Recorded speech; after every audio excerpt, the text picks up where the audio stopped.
gereja biasanya troublemaker. Yang setuju tangannya. Nah, yang selanjutnya penolakan itu, apalagi Bapak Ibu Saudara kasih Tuhan, kurang kasih sayang orang tua. Masih kecil dibiarkan, anaknya nggak pernah dipeluk, nggak pernah dipuji, tapi yang selalu apa? Disudutkan. Biasa orang tua sini memberikan kasih dengan syarat. Ini juga salah satunya menimbulkan anak jadi luka batin. Bahkan ada juga orang tua yang bercerai ketika dia masih kecil. Anak ini pun timbul luka pahit kepada orang tua. Sehingga apa? Minder, gak mau ngomong, malas bergaul. Bahkan juga yang timbul adalah nafkata. Dia menyendiri, main game terus, sehingga punya dunia sendiri seperti anak autis. Ini salah satunya penyebabnya dari perceraian daripada orang tua. Bahkan dia untuk tampil di depan rasanya enggak. Bahkan juga ada anak kecil yang masih kecil pernah orang tuanya sering pukulin.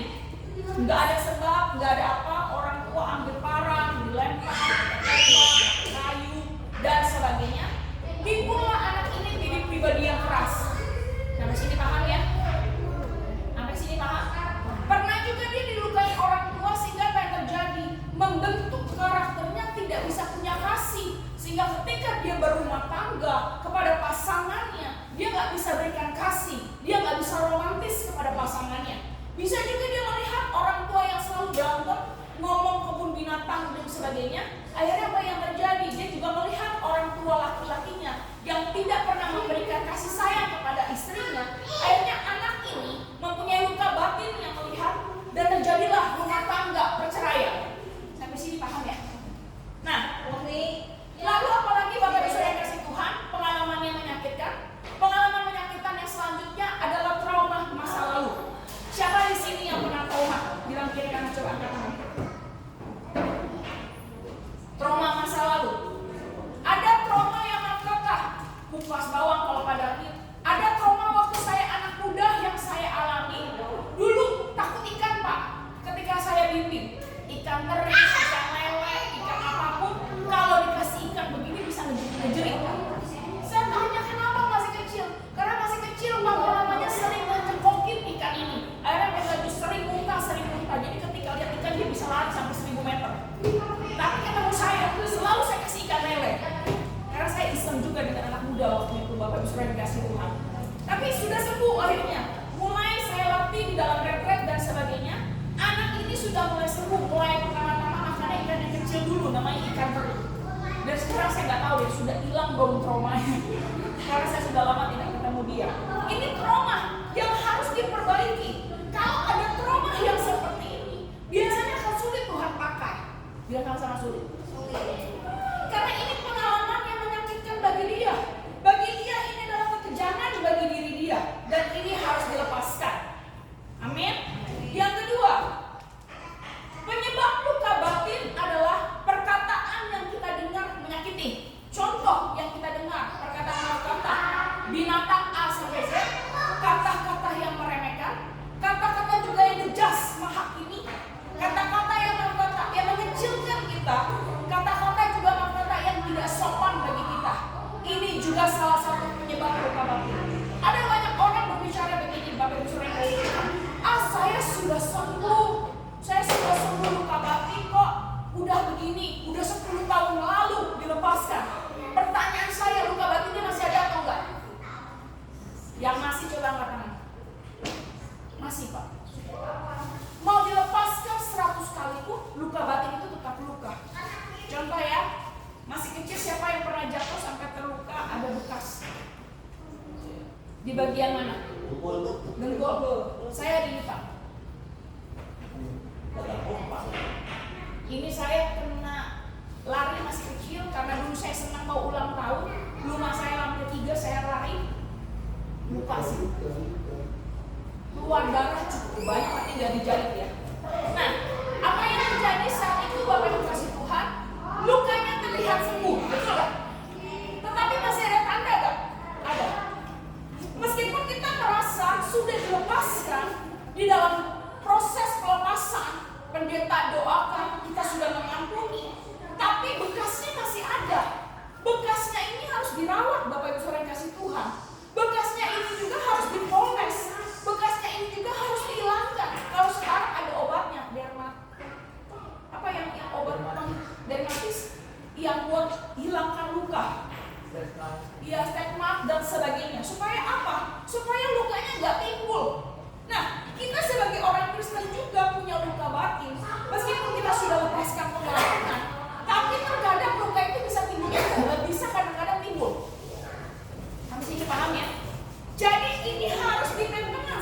Ini harus dipelihara, ini juga harus dijaga, ini juga harus dirawat. Dilahirkan dan dirawat. Oke? Yang ketiga, penyebab luka batin. Penyebab luka batin yang selanjutnya adalah sering dimanjakan orang tua. Nih, dengar nih orang tua baik-baik ya, yang ada di sini ya. Enggak selalu kita sebagai orang tua harus bisa memberikan apa yang terbaik kepada anak. Tapi terkadang kita sebagai orang tua harus bisa juga berikan rotan kepada anak. Biar sama-sama rotan. Karena Amsal itu bilang, kalau kita sama anak yang kurang ajar, anak yang tidak sopan dan sebagainya, kita ajar. Pakai apa? Rotan. Tapi kita nggak boleh menginginkan kematiannya. Kata lain, orang yang sayang. Di 1 Korintus pasal 13 juga bilang apa? Kalau dia anak gampang, dia diberi aja apa yang dia mau. Pisau dikasih, ya kan? Narkoba dikasih. Akhirnya apa? Anaknya rusak. Banyak anak-anak orang kaya, dia larinya kemana? Diskotik, narkoba, dan sebagainya. Kenapa? Dia mudah mendapatkannya dimanja. Dimanjakannya melalui apa? Harta. Bapak Ibu dikasih Tuhan, sebagai anak-anak yang sering dimanjakan, apa saja yang diberikan, biasanya juga ini anak yang terluka. Amin. Makanya ketika dia mendapatkan apa yang tidak dia inginkan, yang terjadi apa? Ngamuk, marah, dan sebagainya. Ini pun salah satunya dia harus dipulihkan. Dia harus dipulihkan. Oke, yang keempat, penyebab luka batin. Penyebab luka batin yang selanjutnya adalah serangan roh jahat. Nah, kalau ini bicara mengenai serangan roh jahat, biasanya roh jahat akan memakai orang-orang sekelilingnya yang menyebabkan seperti membuat dia sendirian, kesepian, merasa terintimidasi, bahkan merasa dia merasa diabaikan, disingkirkan, dan merasa ditolak. Nah, biasanya roh jahat ini akan menyerang di dalam pribadinya, sehingga apa? Pribadinya rusak, merasa minder. Akhirnya yang terjadi saat itu dia menarik diri dari peredaran gereja. Biasanya ini yang saya alami ketika saya melayani orang-orang yang ditolak. Oke, sampai sini paham? Nah, pertanyaannya gini, Bu, bagaimana sih tanda gejala orang-orang yang menderita kepahitan? 1, dia melakukan penyendaraan. Tadi pagi kita dengar harus di khotbah bahwa harus beribadah. Di sana dibukakan Galatia pasal 5 kalau nggak salah, di mana situ ada kata pencideraan. Betul nggak? Pencideraan. Apa sih arti kata pencideraan? Pencideraan itu adalah artinya melukai orang lain. Itu merupakan salah satu dosa juga. Tanpa kita sadar, terkadang kita pun menjadi bumerang bagi orang untuk melukai orang. Bila sama-sama melukai. Banyak orang Kristen nggak menjadi contoh dalam perkataannya, tindakannya, nggak dipikir dulu kalau ngomong, kurang bijaksana. Apa yang terjadi? Dia gampang cederain orang. Orang itu terluka, dia merasa enggak, gue nggak lukain dia. Itulah atau betul? Biasa kok itu ngomong, emang begitu. Bukan? Inilah yang disebut pencideraan. Termasuk apa? Dosa. Tadi Pak Rusdi nggak jelaskan mengenai pencideraan. Tapi pencideraan tadi Roh Kudus kasih hikmat saya, ketika kamu melukai orang lain, kamu melukai sesama kamu, itu pun kamu sudah berdosa. Kamu mulutmu nggak dijaga, ngatain orang lain pun, mulutmu sudah berdosa. Itu yang disebut pencideraan. Sampai sini paham? Yang kedua ciri-cirinya, dia biasanya merasa takut dilukai dan disakiti. Biasanya ini nggak mau bergaul dengan orang lain. Hanya orang-orang tertentu aja yang bisa bergaul. Yang kata lain, pilih teman. Dia buat kubu-kubu di dalam gereja. Banyak saya mengalami di dalam gereja. Bapak Ibu Saudara yang kasih Tuhan, coba kita buka dulu ya di Amsal 4 ayat 23. Ada yang apa? Amsal 4 ayat 23.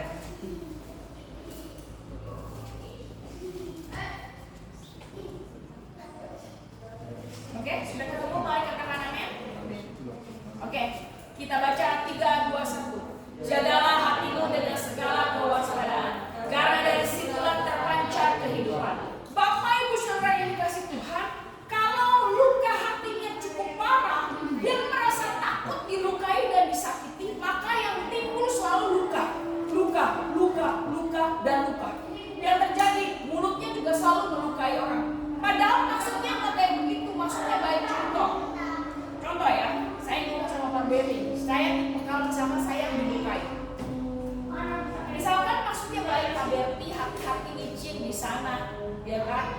ya kan? Di situ belum disikat kamar mandinya. Ini misalkan saya ngomong ke Berti, hati enak gak didengarnya. Tapi kalau orang yang dilukai biasanya bilang gini, Pak Berti, itu di situ biarin aja bentar jatuh loh. Coba bayangkan, beda gak? Maksudnya baik supaya Pak Berti gak jatuh, tapi kata-katanya ini gak bisa dijaga. Yang terjadi apa? Pak Berti di situ biarin loh jatuh. Coba, bener gak? Ini kata lain apa? Kata yang pertama, kata yang kedua, beda gak?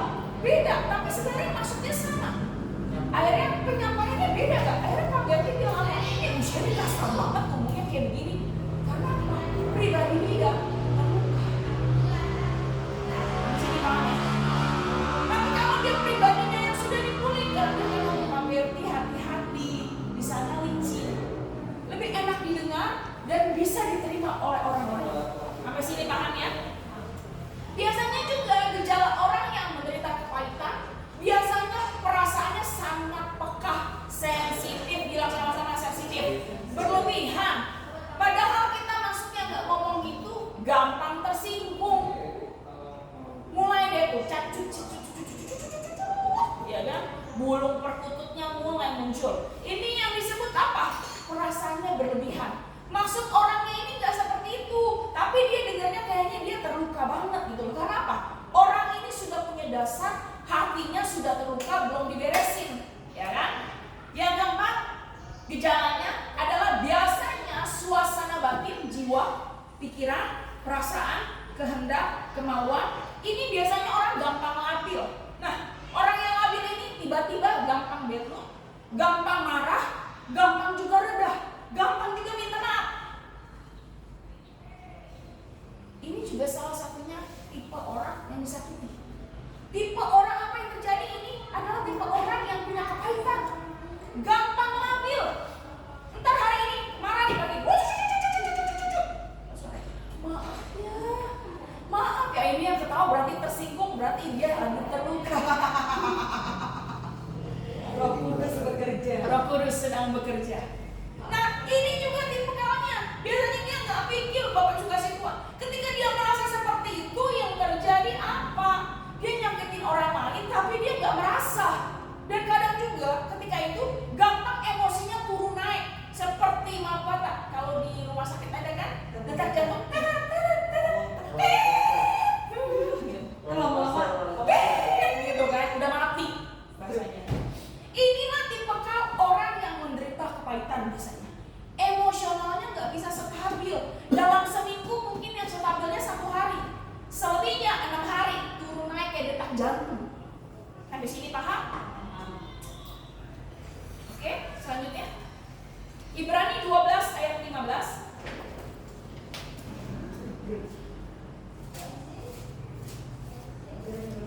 Ibrani 12 ayat 15.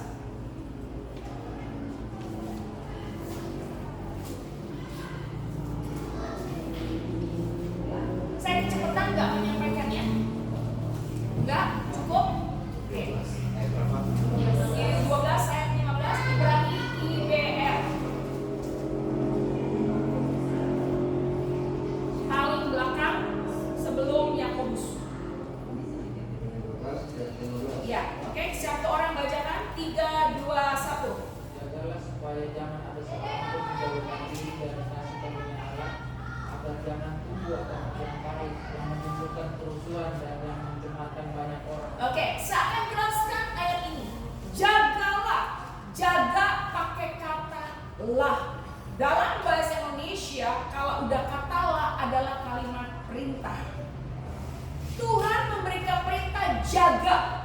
Jaga apa di sini? Supaya jangan ada seorang pun yang menjauhkan diri daripada anugerah kasih karunia itu.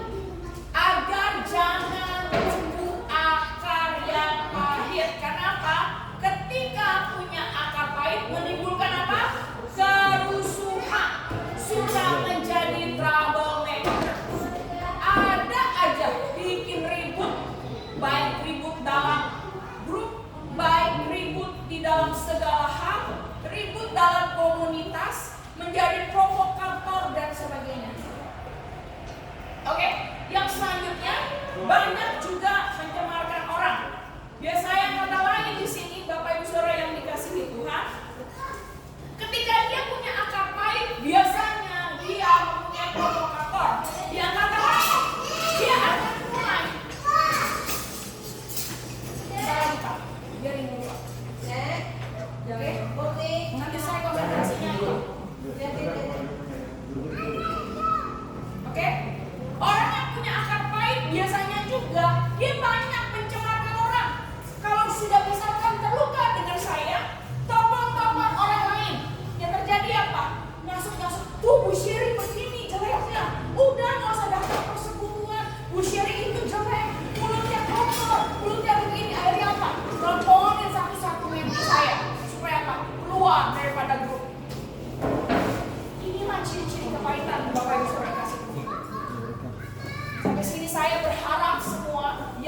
dengan yang lain. Setuju? Mari katakan amin. Amin. Oke, kepahitan dalam jiwa. Kepahitan dalam jiwa biasanya seperti bom yang meletus. Bilang sama-sama bom. Nah, contoh ya, ketika Bapak Ibu Saudara yang dikasih Tuhan, ketika nonton di dalam teroris, pernah lihat ya bom ada waktunya kan? Betul nggak? 01, ya kan? 59, 58 sampai gur. Nah, ketika kita punya akar kepahitan, baik itu kepada orang tua, baik itu kepada sesama, mantan pacar, mantan suami, mantan istri, mantan apapun lah ya. Itu semua menyebabkan seperti bom meletus waktu-waktu. Tiba-tiba kalau orang itu buat salah sedikit saja, apa yang terjadi? Buat nggak bisa terkendali lagi. Kenapa? Luka batinnya belum dibereskan. Dalam kepahitan jiwa ini nggak bisa dilihat. Mungkin dilihat kayak saya ini cakep, cantik, ya kan, putih, mulus, ya kan, manis gitu. Tapi di dalam kepahitan jiwa itu biasanya tersembunyi dalam dirinya. Nggak bisa lihat parasnya yang cantik, tetapi dalam batinnya itu ada bisa tiba-tiba meletus. Bapak Ibu jangan bisa. Oke? Kepahitan akan menimbulkan apa? Biasanya ini orangnya gampang marah. Terus emosionalnya biasanya negatif sekali. Pikirannya selalu negatif sama orang. Contoh, Pak, Bu Susan, saya butuh, saya mau kasih ibu ini. Wah, Bu Sherry mau manfaatin saya. Ini juga loh salah satunya apa yang terjadi. Bapak bisa kasih Tuhan. Ini salah satu tipe orang yang negatif dulu sama orang.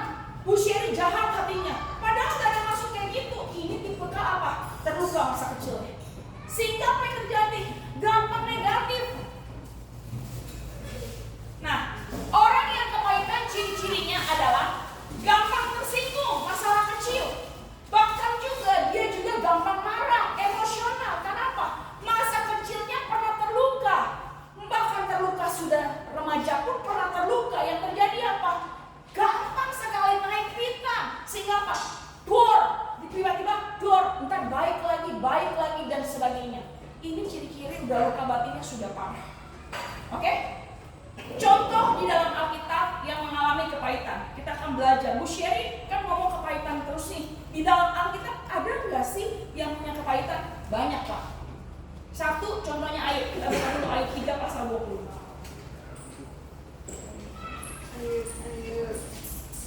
Perjanjian baru ya. Perjanjian lama. AYB tulisannya. Ayub pasal 3 ayat 20. Apa Pak? Sesudah ST. Sesudah EST. Esther. Ayub 3 pasal 20. Bawah sebelum kita Mazmur. Paling bawah. Oke. Sudah ketemu, mari katakan amin. Belum. Amin. Ayat 3. Ayat 20. Sudah Pak. Saya nggak begitu, Pak. Ayat 3 pasal 20. Oke. Sudah ketemu, mari katakan amin. Oke, kita baca 3, 2, 1. Mengapa terang diberikan kepada orang yang bersusah-susah dan hidupnya kepada yang melihat?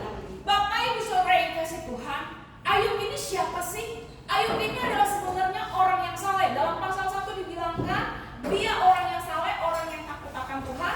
Kalau anaknya salah pun dia sudah beri persembahan dulu. Tapi suatu ketika yang terjadi adalah Ayub tiba-tiba diuji oleh Tuhan. Karena apa? Iblis mencobai dia. Yang kata lain iblis datang kepada Tuhan bahwa dia bilang, ini hambaku Ayub di mana? Hambaku ada di situ.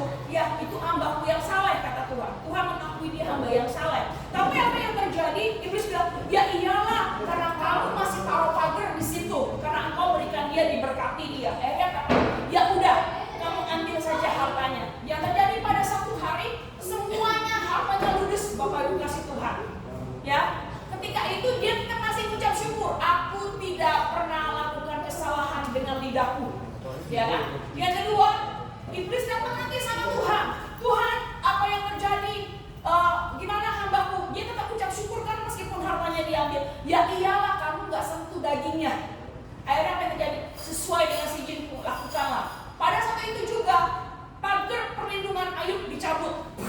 yang terjadi saat itu, Ayub menderita sakit kulit yang cukup parah, yang sampai ke tulangnya. Lukanya ini nggak bisa sembuh, sampai apa? Bau busuk. Orang lain katakan dia jorok yang tadinya orang kaya. Istrinya aja yang terjadi apa, Bapak Ibu kasih Tuhan? Dikutuki dia, mati aja lu ke laut. Nah, istri-istri hati ya, nggak boleh begini sama suaminya. Yang kena biasanya bumerangnya ke kita. Amin? Amin? Suami-suami juga jangan pernah kutuki istrimu. Karena apa? Seperti bumerang yang seperti ini masuk ke kita. Meskipun suami ataupun istri kita pasangan yang kurang baik, jaga lidahmu, ucapkan berkat, bilang sama-sama berkat. Nah, Ayub ini yang menjadi apa? Ketika dia sudah disentuh tulangnya, dia tetap percaya sama Tuhan, tapi datanglah sahabat-sahabatnya dari berbagai penjuru. Ada 4 sahabat. Ya, 3 sahabat ini semuanya ngejas Ayub. Pak, kamu salah, kamu makasih persembahan orang miskin, kamu begini, bagaimana udah jatuh ketiban tangga lagi, Pak. Satu yang paling muda diem, nggak ngomong apa-apa. Akhirnya apa yang terjadi? Ayub merasa tertekan di situ, mulai salahkan Tuhan. Di ayat selanjutnya, baik daripada ayat 11 sampai ke 19, Ayub mulai salahkan Tuhan. Tuhan begini, kenapa kasih saya begini? Tuhan begini apa? Dia sudah mulai ada akar pahitnya, bilang, saya sudah lakukan kok perbuatan saleh, kasih orang miskin sudah. Iman mana yang di sini yang lebih baik daripada saya? Tapi Tuhan tetap diam. Akhirnya salah satu yang paling muda, 4 sahabat ini datang. Yang lain sudah nggak bisa berkutik karena Ayub membela dirinya. Nih, tipikal orang yang kepahitan biasanya apa? Membela diri sendiri. Bilang sama-sama, membela. Dia nggak ngakuin salah. Yang dianggap adalah orang lain salah.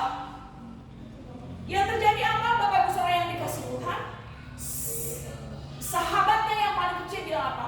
Aku sudah kira di ayat selanjutnya, kalau kalian ini umurnya sudah lebih tinggi daripada saya siapa sih? Lalu yang paling muda ini adalah paring yang diurapi Tuhan. Ketika dia berbicara, Ayub bertobat. Tuhan langsung berbicara kepada Ayub. Siapa yang menjadikan bumi? Siapa yang memberikan kamu matahari? Siapa yang menjadikan kamu kuda Nil? Siapa yang menjadikan buaya? Apakah kamu ada di sana? Di situ Ayub baru bertobat. Ketika Ayub mulai bertobat, dia membanggakan yang tadinya membanggakan dirinya sendiri. Yang terjadi apa? Ayub yang tadi punya anaknya 7 jadi 14, kambing dombanya 3.000 jadi 6.000. Yang tadinya unta ada 7.000 jadi 14.000. Bapak Ibu kasih Tuhan. Karena apa? Dia sudah mulai meninggalkan keangkuhannya. Biasanya Bapak Ibu kasih Tuhan, orang yang punya pahit adalah orang yang sombong. Bilang sama-sama, orang sombong. Nah, ini yang harus dilepaskan. Kenapa? Biasanya dia mau menutupi kekurangan dia, kepahitan dia dengan membanggakan dirinya sendiri. Bilang sama-sama, membanggakan dirinya sendiri. Nah, yang kedua, contoh Alkitab yang itu, yaitu Esau. Bapak Ibu saudara kasih Tuhan, tahu Esau? Tahu siapa Esau? Kakaknya Yakub. Yes. Esau dan Yakub adalah anak kembar ya. Nah, Esau ini adalah kakaknya, Yakub ini adalah adiknya. Di dalam kandungannya, dalam Kejadian pasal 27 ayat 34, ini Esau ini harusnya sebagai dalam keturunan Israel, biasanya hak sulung, harta gonol ini itu jatuhnya kepada anak yang pertama, apalagi laki-laki. Nah, tapi dalam kandungan Allah sudah bernubuat melalui malaikatnya bahwa adiknya akan lebih berkuasa kepada Esau. Tapi cara Yakub tidak sabar sehingga merebut secara paksa. Nah, di sini Esau mulai kehilangan berkatnya karena apa? Si Yakub ini dibela oleh mamanya Ribka untuk diajukan kepada papanya untuk terima berkat kesulungan. Tapi ditipulah dia, bulu-bulu, pakai bulu-bulu dan sebagainya. Ketika sudah dicurahkan berkat, apa yang terjadi? Esau baru datang bawa buruannya. Bapaknya bilang, tadi siapa yang datang? Saya sudah doain. Yang terjadi saat itu, Pak, ada nggak berkat lagi buat saya? Nggak ada. Malahan doanya daripada papahnya adalah kutuk. Kamu, tanahmu jauh dari pengembalaan, tanahmu akan tanah yang tandus. Bayangkan dulu doanya begitu sama orang tua. Luka batin. Pertanyaannya, kenapa sih Ribka dan Ishak tidak mau memberikan satu sama Esau ini punya berkat kesulungan? Karena Esau salah mengambil istri. dari perempuan Moab yang melukai hati daripada Ribka.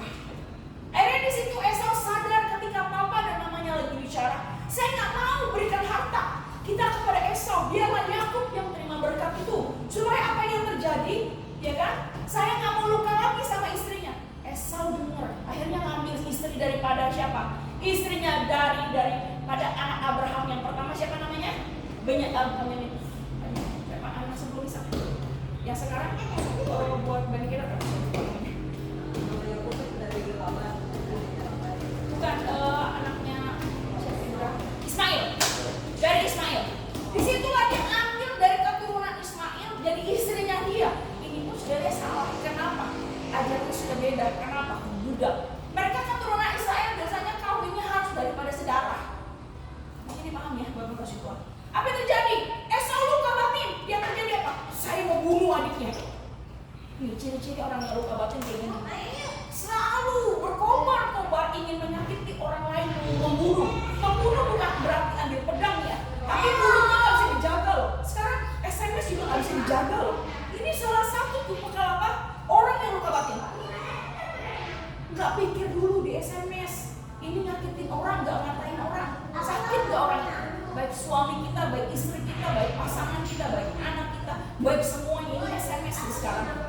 Baik WA dan sebagainya, nyakitin nggak? Nah, Esau ini gitu. Apa yang terjadi? Mau bunuh. Adiknya apa akhirnya? Lari ke Laban. Tapi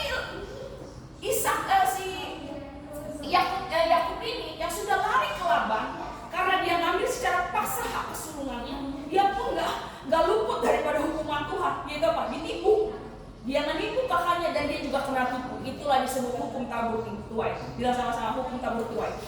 Yang ketiga, contoh dalam Alkitab yang mengalami kepahitan, yaitu Israel dalam penambahan di Mesir. Keluaran 1 ayat 14.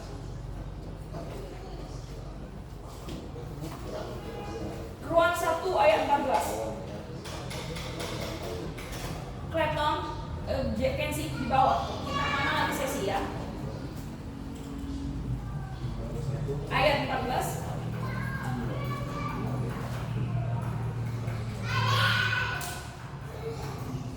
Oke, kita baca 3, 2, 1. Dan memainkan hidup mereka dengan pekerjaan yang berat, yaitu mengerjakan tanah liat, batu bara, dan berbagai pekerjaan dengan ibadah. Ya, segala pekerjaan yang kejam dipaksakan orang Mesir kepada mereka ini. Bapak Ibu Saudara kasih Tuhan, kalau kita runtut baca Alkitab nih, dengarkan baik-baik, baca Alkitab makanya jangan loncat-loncat, runtut. Kita sama-sama runtut. Supaya kita tahu sisilah, supaya kita juga mengerti mengenai seluruh isi Alkitab secara struktural. Nah, kalau kita baca dalam kitab Kejadian, Israel itu diberkati oleh Yusuf. Semua penyediaan makannya sangat luar biasa dalam kitab Kejadian. Kenapa? Semua kehidupan kakak-kakaknya, Benjamin, baik juga Yehuda, Ismail, keturunan daripada Ishak, semuanya diberkati Tuhan karena dipelihara makan dari makanan raja. Bayangkan, tapi ketika Yusuf mati, ada Firaun yang tidak mengenal bagaimana perbuatan Yusuf saat itu. Israel mulai ditindas. Kenapa? Mulai melihat perkembangan biaknya Israel semakin besar. Yang terjadi, apa yang terjadi?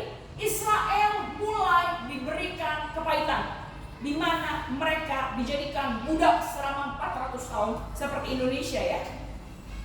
Mereka ditaruh kerja paksa, Bapak Kasih Tuhan. Mereka harus buat batu bara yang merupakan salah satunya penghasil terbesar Mesir saat itu.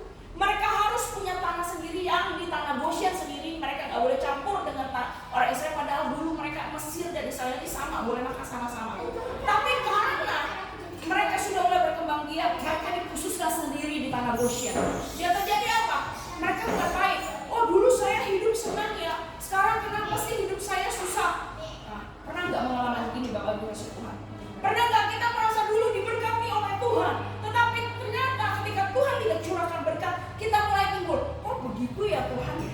Nggak pernah merasa ucap syukur. Itulah yang disebut apa? Israel tegar tunduk. Sampai sini paham? Paham? Oke, yang keempat, Naomi dalam kehilangan keluarganya. Rut pasal 1 ayat 25. Siapa namanya Rut? Siapa namanya? Rut, ayo berdiri Rut. Ayo cepat. Rut. Rut.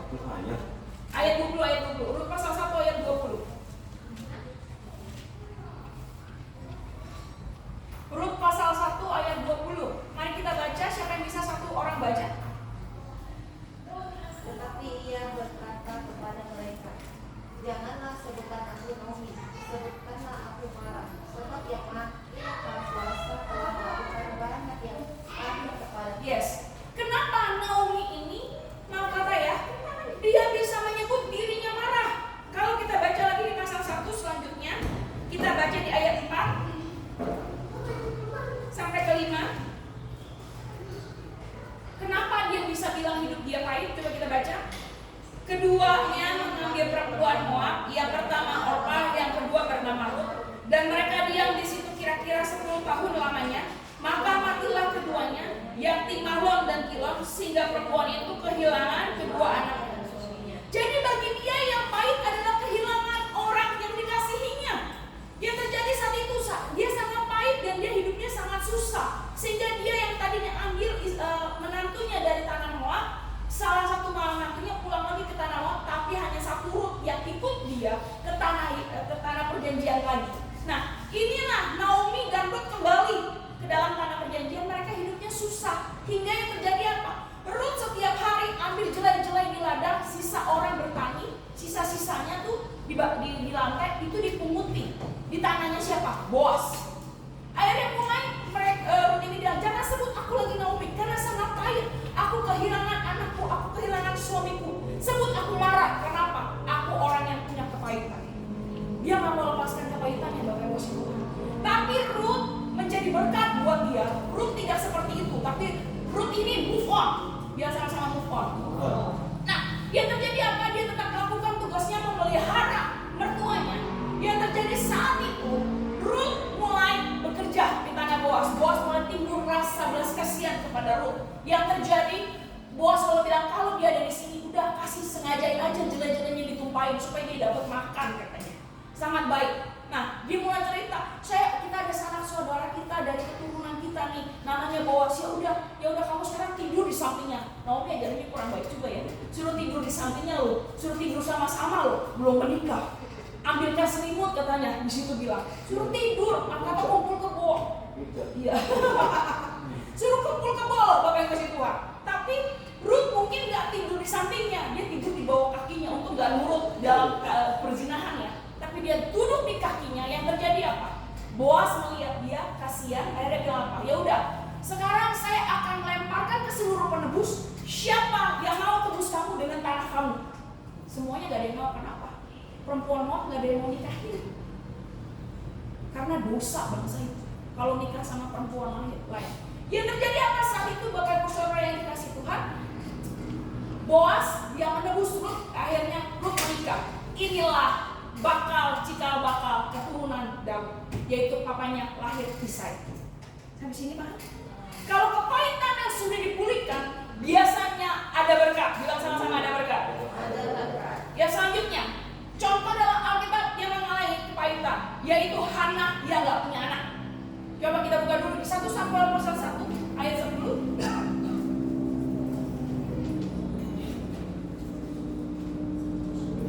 1 Samuel 1 ayat 10.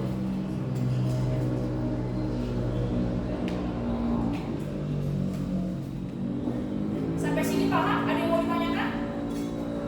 Paham ya? Oke. Kalau orang tua akan lebih panjang, jadi boleh bertanya ke saya. Oke?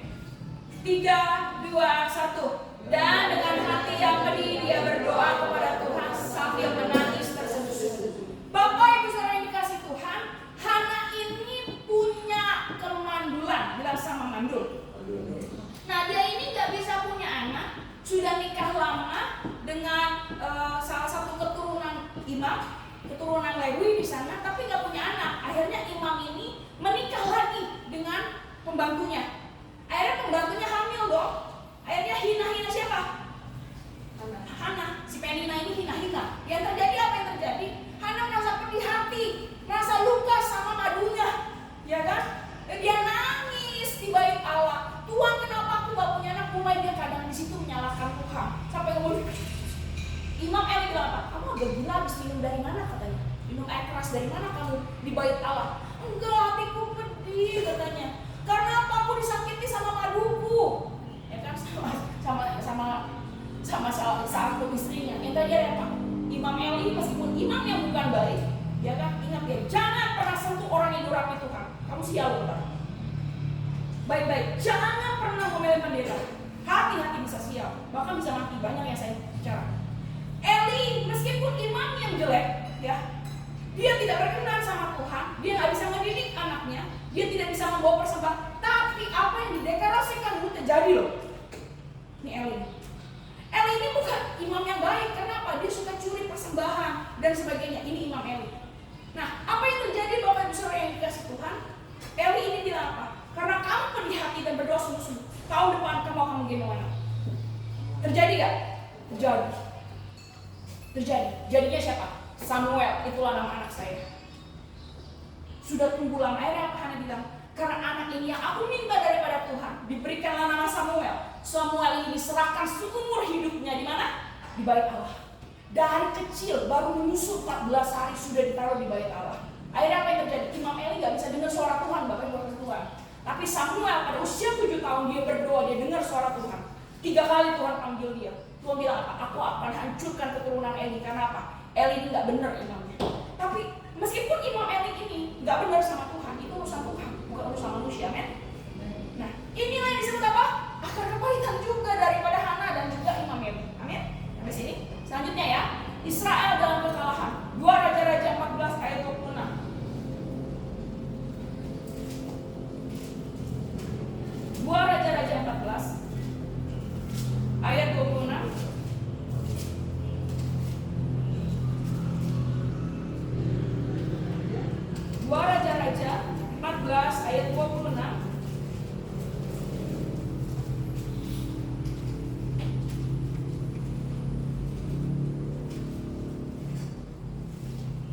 Oke, sudah katakan amin. Oke, kita baca 3, 2, 1. Sebab Tuhan telah melihat betapa pahitnya kesengsaraan orang Israel itu. Sudah habis lenyap baik yang tinggi maupun yang rendah kedudukannya. Tidak ada yang orang Israel. Nah, saya akan jelaskan sedikit dari tipikal ayat ini. Jadi ketika Raja Salomo meninggal, karena apa? Dia mulai berpaling daripada Tuhan. Yang terjadi apa? Kerajaannya mulai pecah menjadi 2, yaitu mengenai Yerobeam dan Rehabiam. Sama-sama, Yerobeam dan Rehabiam. Rehabiam ini adalah anak daripada Salomo, dan sedangkan Yerobeam ini adalah anak dari perbudakan Bapak Ibu Tuhan. Nah, Rehabiam ini bukan bijaksana. Akhirnya apa yang terjadi? Kerajaannya mulai goyah. Yang terjadi, Yerobeam diangkat menjadi kerajaan bagi Israel. Tadinya Yerobeam pada awalnya kerajaannya baik sekali. Dia Israel Timur dan Israel Barat. Yang terjadi ketika dia baik tadinya, tapi karena takut Israel berbalik sama Tuhan, ya, Israel mulai diberikan apa? Penyembahan berhala. Suruh sembah ini, ya kan? Sudah sembahin aja. Dikasih itu supaya mereka menyembah dia, karena dia tahu Israel salah satu keturunannya dia sering menyembah berhala. Kalau dianggap Tuhan penyembah, dikasih. Akhirnya Yerobeam ini mulai gak bener di hadapan Tuhan, ya kan? Mulai dia dicabut daripada pelan-pelan diturunkan stratanya menjadi raja, ya. Meskipun Tuhan kan berjanji keturunan Daud tidak pernah akan luput daripada pemerintahan kerajaan. Nah, tapi 2 kerajaan ini mulai goyang saat itu. Ingat dalam kitab Raja-Raja, Samuel, Hakim-Hakim, ketika bangsa Israel melakukan penyembahan berhala, bangsa Israel akan dihabiskan oleh Tuhan, dimatikan. Yang terjadi saat itu, bangsa Israel karena sudah menyembah berhala, mulai mereka berperang gak tanya Tuhan, ya. Mereka gak tanya Tuhan, mereka perang aja, pak. Akhirnya kalah. Banyak orang yang punya kedudukan tinggi mati semua. Yang terjadi apa, Bapak kasih Tuhan? Israel mulai nyalain Tuhan. Di situ Israel punya kepahitan, timbullah ayat ini. Banyak kita juga karena kita gak tanya Tuhan, ya, kita sehingga kita gagal, kita bangkrut dan sebagainya, mulai salahkan Tuhan. Kenapa? Akar kepahitan dengan Tuhan. Padahal Tuhan bilang apa? Baik kalau saya kasih ini supaya kamu apa? Berbalik kepada saya. Bilang sama-sama berbalik. Nah, inilah Israel kenapa? Kekalahan Bapak Ibu kasih Tuhan. Dia mulai perang kalah, peradabannya sudah mulai nggak ada. Tapi di situ mulai raja-raja bangkit lagi yang takut akan Tuhan. Mulai lagi dia berdoa sama Tuhan. Dia mulai lagi bertobat. Penyembahan berhala mulai disingkirkan dan dibakar. Yang terjadi saat itu Israel maju lagi. Sampai sini paham? Oke. Yang selanjutnya, Mordekai karena Haman. Ester pasal 4 ayat 1. Ibu Ester tolong bacakan ini. Ester pasal 4 ayat 1.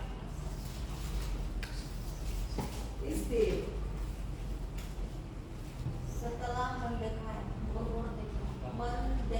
Mordekai mengetahui segala yang terjadi itu, ia mengoyakkan pakaiannya, lalu memakai kain sarung dan abu.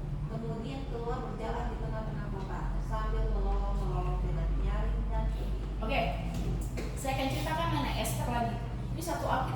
saya bahas. Oke? Oke. Ini Mordekai siapa? Mordekai adalah paman daripada Esther. Nah, waktu zaman itu ada zaman namanya Ahasiweros. Ahasiweros. Nah, saat itu Ahasiweros ini punya ratu yang sangat cantik sekali, tapi ratu ini sombong. Ketika diundang dalam perjamuan kawin, ratu ini nggak mau karena punya pesta sendiri. Akhirnya apa? Dia tanya kepada di sana orang-orang yang punya penasehat raja, ini ratu mau diapakan? Ya kan? Ini Ratu Wasti ya namanya. Ratu Wasti ini ya udah karena dia nggak mau sama raja, pecat jadi ratu. Akhirnya ratu ini pecat, disingkirkan daripada tanah kerajaan. Apa yang terjadi? Ahasiweros merasa kedinginan, ya kan, namanya laki-laki ini nggak bisa hidup tanpa istri, makanya cepat-cepatlah menikah. Jangan jauh-jauh sama istri, kalau istrinya jauh cepat istrinya dibawa pulang. Oke, di sini apa yang terjadi Bapak Ibu Saudara yang dikasih Tuhan? Di sini mulailah dia mencari istri baru. Nah, mulai terjadi karantina kepada perempuan-perempuan cantik. Nah, karena Esther ini adalah perempuan yang sangat cantik parasnya, bahkan hatinya, bahkan sikapnya, tapi dia nggak bilang dari orang Yahudi ya. Nah, di situ yang terjadi karena paman Mordekainya ini sudah bekerja dulu dengan Ahasiweros ini, dia mulai kasih bocoran-bocoran kepada Esther bagaimana menjadi seorang ratu di sana. Apa sih yang disuka di sana? Nah, akhirnya apa yang terjadi? Esther mulai masuk ke sana, dia mulai banyak yang terima, yang kepercayaan raja, dia mulai dekat, dikasih wewangian yang raja pun suka sama dia, akhirnya dijadikan ratu saat itu. Nah, suatu ketika ada Haman di sana, salah satu penasehatnya yang nggak benar. Karena apa? Dia ingin disembah. Kenapa? Ketika itu juga Mordekai itu dia punya satu wewenang bahwa Haman ini minta disembah sama orang, kalau lewat harus begini kan. Mordekai nggak mau, karena apa? Dia punya satu prinsip, dia menyembah hanya Tuhan. Saat itu apa yang terjadi? Mulai Haman cari kelemahannya Mordekai. Ternyata diruntut-runtut Mordekai adalah orang Yahudi. Yang terjadi saat itu apa yang terjadi?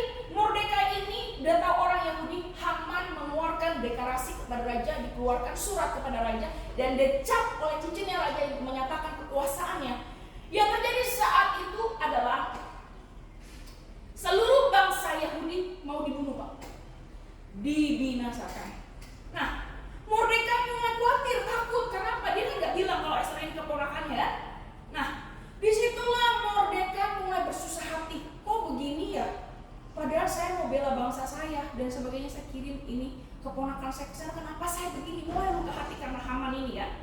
Mulai dicari-cari. Akhirnya Mordekai datang ke Ratu Esther. Kamu ini udah jadi ratu, kamu dipanggil untuk nyelamatin bangsa kamu. Akhirnya Esther selama 3 hari puasa, itulah yang disebut puasa Esther. 3 hari 3 malam berdebu, pakai baju putih saja, taruh abu di atas kepala. Di situ mulai berdoa, dia bilang seluruh kepada orang Yahudi, puasalah buat saya karena saya akan hadap raja. Tapi nggak mudah dia hadap raja saat itu. Yang terjadi apa? Bapak kasih Tuhan, kalau dia dapat raja, dia ketemu raja itu nggak gampang tiba-tiba langsung datang masuk ke kamar, enggak. Raja kasih tongkat baru dia boleh datang.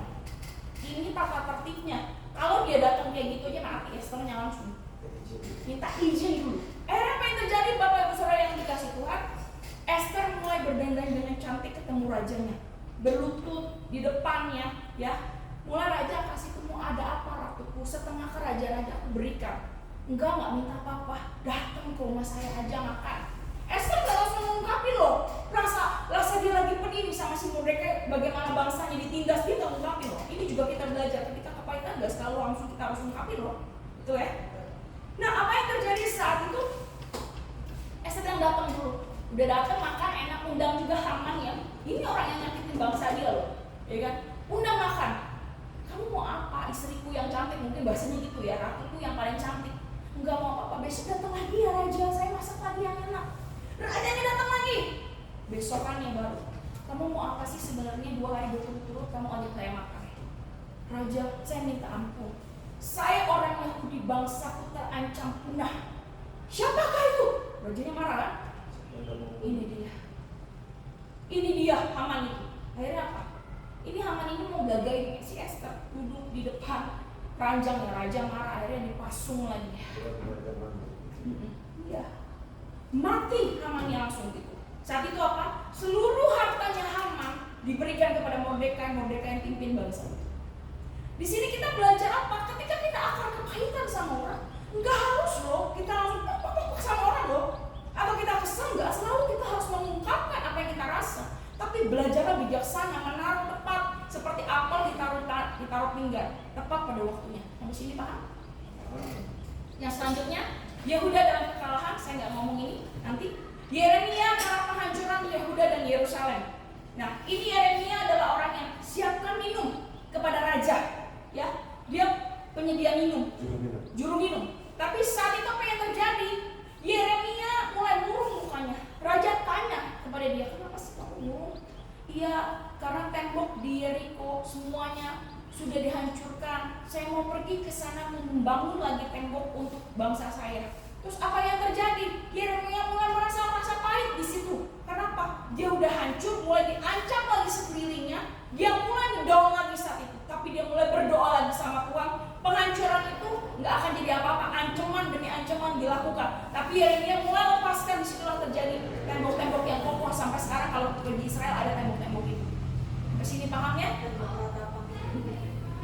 Nah, Petrus karena dosa. Petrus pun pernah punya rasa kepahitan sama Tuhan loh. Kenapa Petrus punya rasa kepahitan? Karena Petrus punya motivasi satu. Tolong handphone ditaruh semua. Oke? Petrus punya luka batin sama Tuhan karena apa? Dia mau menjadikan Yesus itu raja daripada orang Yahudi. Karena apa? Dia menganggap kalau dia akan jadi raja, nanti seluruh Israel akan punya makanan. Karena apa? Motivasinya nggak benar. Ya, Bapak Ibu kasih Tuhan, ketika kita juga punya motivasi yang nggak benar sama Tuhan atau sama sesama kita, makanya gampang timbul yang namanya apa? Kepahitan. Nah, akhirnya apa yang terjadi ketika Yesus disalib? Petrus sangkal 3 kali kan? Dia mulai salahkan dirinya karena apa? Motivasi dia yang tadinya nggak benar menjadi apa? Dia menjadi luka, kabur, ya kan? Di sini juga banyak ketika datang ke GPD punya motivasi yang nggak benar, hati-hati, bakal bisa mencari sendiri. Amin. Makanya punya motivasi yang benar dengan Tuhan. Datang ibadah mau dibentuk, mau diarahkan, bukan motivasi karena mau dapat bantuan daripada Ibu Sherry atau daripada GPD. Sampai sini paham? Oke, selanjutnya dampak dari kepahitan. Ya, ini kita belajar Efesus pasal 4 ayat 26.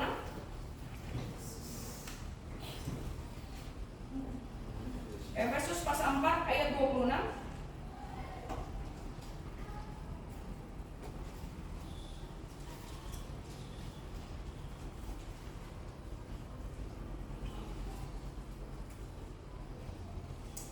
Satu orang bacakan. Efesus 4 ayat 26 demikian firman Tuhan. Apabila kamu menjadi marah, janganlah kamu berbuat dosa. Janganlah matahari terbenam sebelum padam amarah. Yes. Apabila kamu menjadi marah, jangan kamu berbuat dosa. Pertanyaan saya, kapan kita berbuat dosa ketika kita punya akar pahit? Ketika engkau meluapkan amarahmu. Kalau marah yang benar, cepat bertobat, puji Tuhan. Tapi marah kadang-kadang disimpan sampai sebulan, seminggu, setahun, bertahun-tahun pada suami, pada istri, pada teman, pada sebagainya. Ini yang menyebabkan apa? Menyebabkan adalah luka batin yang parah. Yang terjadi apa? Nggak mau mengampuni itu juga adalah dosa. Bilang sama-sama dosa. Kita buka dulu di Matius pasal 5. Pasal 6 deh. Ayat 14 sampai 15. Matius pasal 6 ayat 14 sampai 15.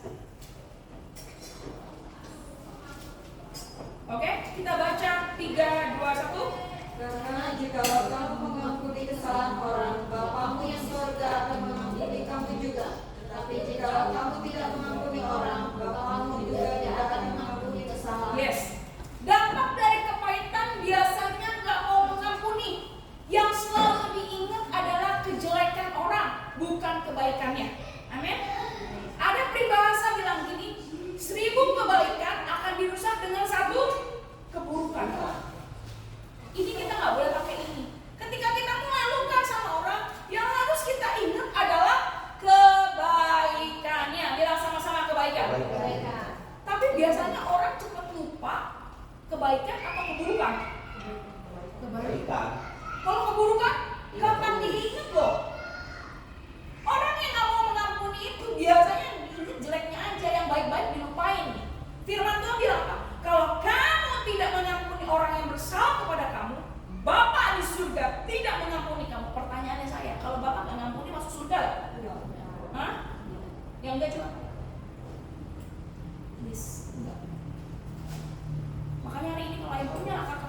kepada yang tadi saya sebutkan. Pasti. Amin. Yang kedua, dampak kepahitan adalah ingin balas dendam. Bilang sama-sama balas dendam. Ada kita punya pikir gini ya, punya kepahitannya.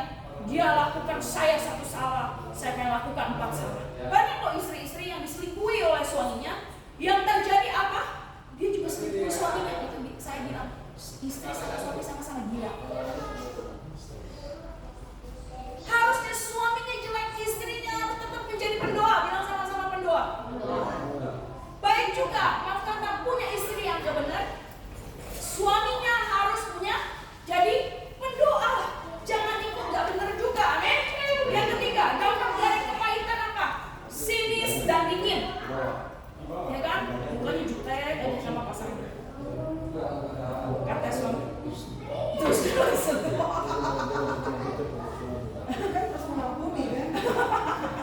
nggak boleh. Nggak boleh. Pasangannya cembetut aja kayak pepaya mengkel. Juga nggak boleh sama suaminya. Sinis, dingin. Kalau suaminya tanya, awak. Tuh ngomong aja sama tembok. Ya kan?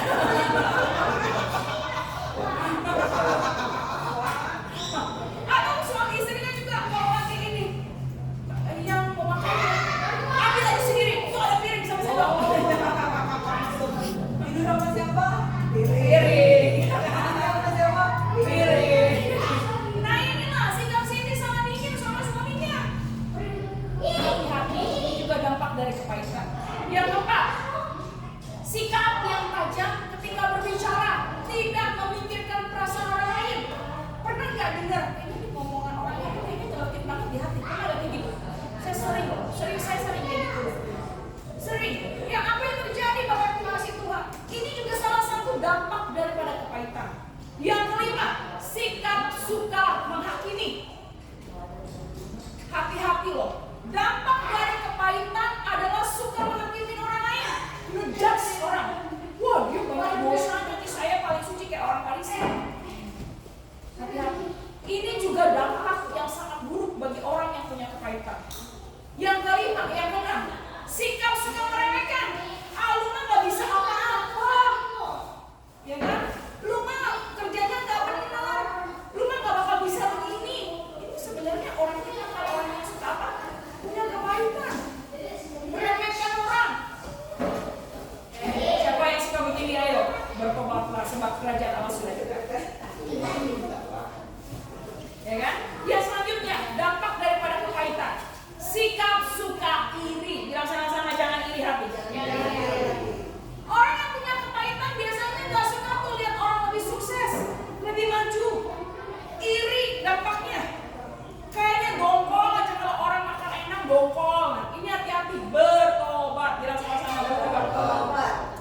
Yang keempat, si dampak daripada kepahitan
nggak bisa khotbah begini, Bapak Ibu saudara yang kasih Tuhan. Tapi sekarang saya lancar ya khotbah. Sudah. Karena apa? Sudah menang. Sudah sama-sama menang. Oke, yang selanjutnya. Bagaimana sih cara melepaskan kepahitan? Bilang sama-sama, bagaimana caranya? Satu, keterbukaan adalah awal dari pemulihan. Bilang sama-sama.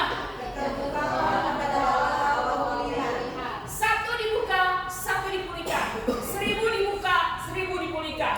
Yang kedua, cara lepas kepahitan, temukan dulu kondisinya. Tadi saya sudah bicara kondisi-kondisi luka batin kita. Itu temukan dulu kita ada di mana. Luka masa kecil, trauma dan sebagainya. Ini harus dibereskan. Yang ketiga, jangan malu akui sama Tuhan. Kita harus akui Tuhan, saya ini mau luka batin. Kalau saya lagi luka sama orang Tuhan, saya dijekelin sama orang ini Tuhan. Tuhan tahu gak begini-begini. Saya curhat. Saya pakai ngomong biasa. Sehingga Semoga terus orang yang belum bisa terima. lakukan bagianmu saja.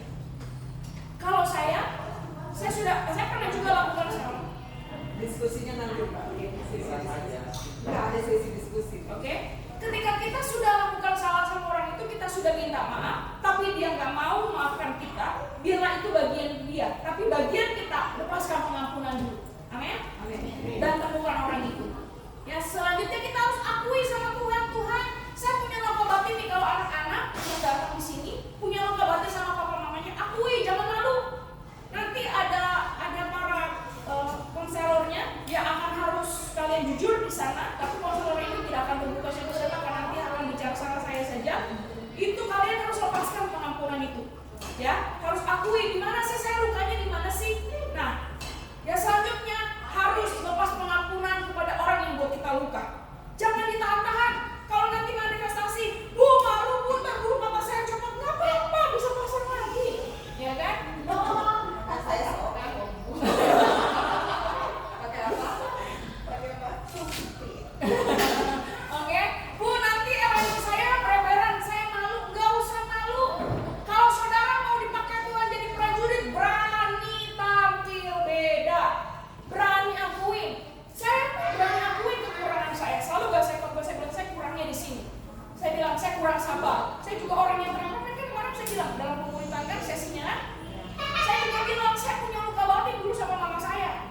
Saya akui sama Tuhan. Saya kalau kesal sama Tuhan juga saya bilang saya akui saya kesal. Tapi cepat kelarnya saya juga. Amin. Ini dia lepaskan pengampunan.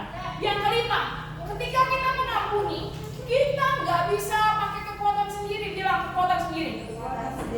Tapi minta pertolongan sama Tuhan. Amin. Karena dia yang bisa menyembuhkan luka saudara dan saya. Oke. Yang keenam, kita boleh benci dosa orang itu, tapi nggak orangnya. Biasanya yang terjadi ketika kita kesal sama orangnya, kita benci apa? Tubuh-tubuhnya sekalian kan?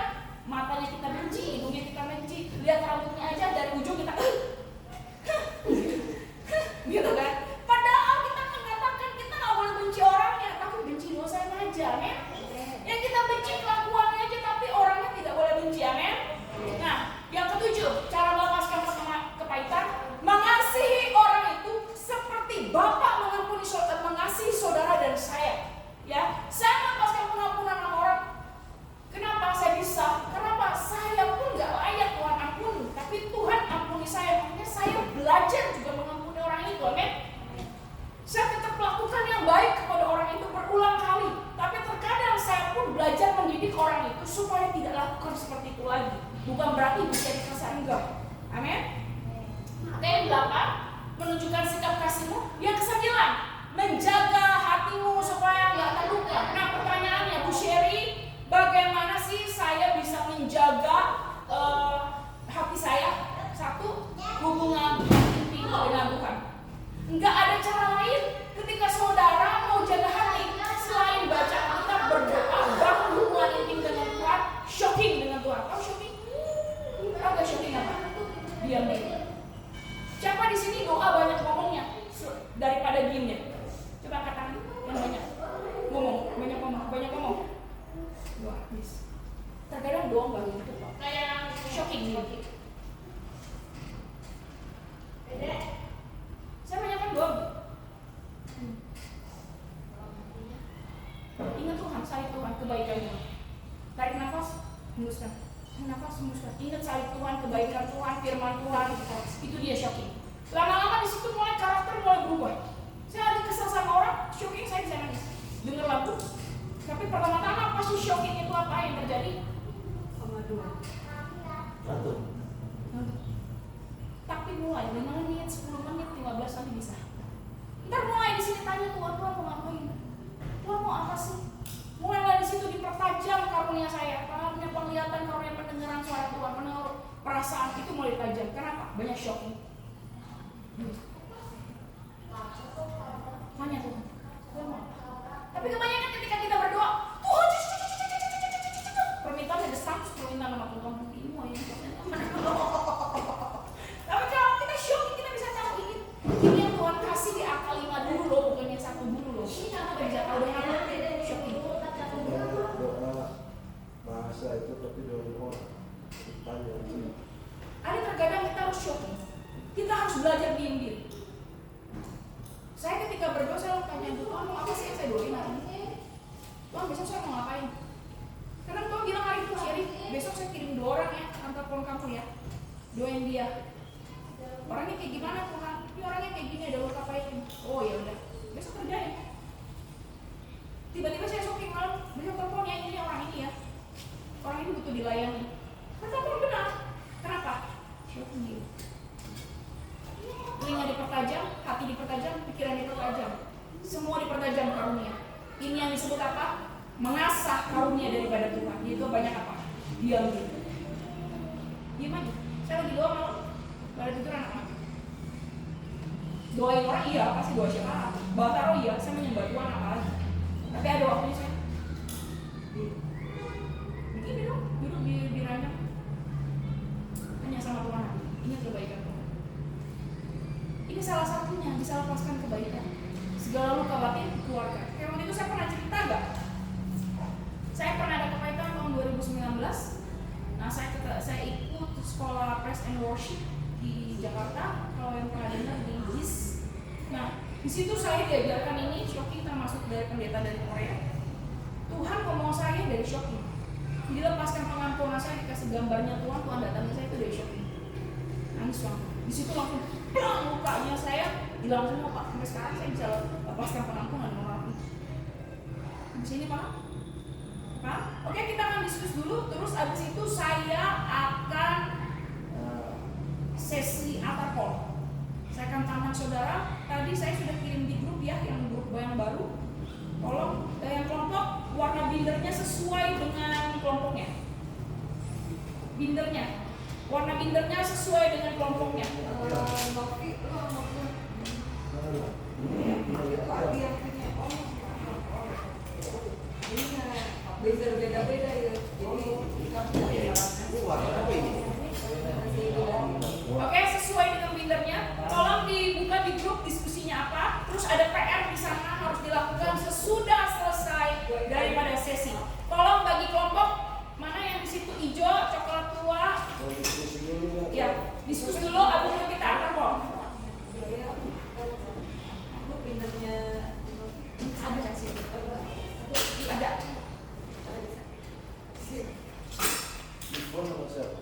Ivon sama Lili. Oke, bagi kelompok sekarang nggak boleh berjauhan sedikit. Sini, sana, 4 dulu. Saya kasih waktu dalam 15 menit ya. Pasang kosong sama Bu Lili, minta aja bindernya sama Chelsea. Indra, aku sama kosong.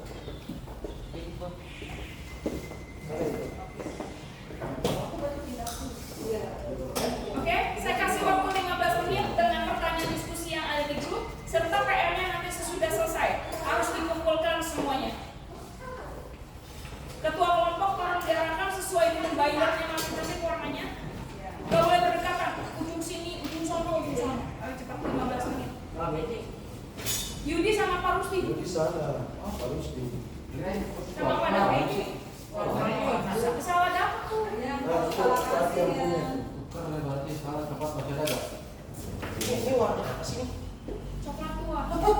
Parut Di sana. berarti Pak David kan Jauhan sedikit. Ini sama ini di ujung sana. Oke, di ujung-ujung, Tapi di sini. Oke, terima kasih. Nona Yesus berkati.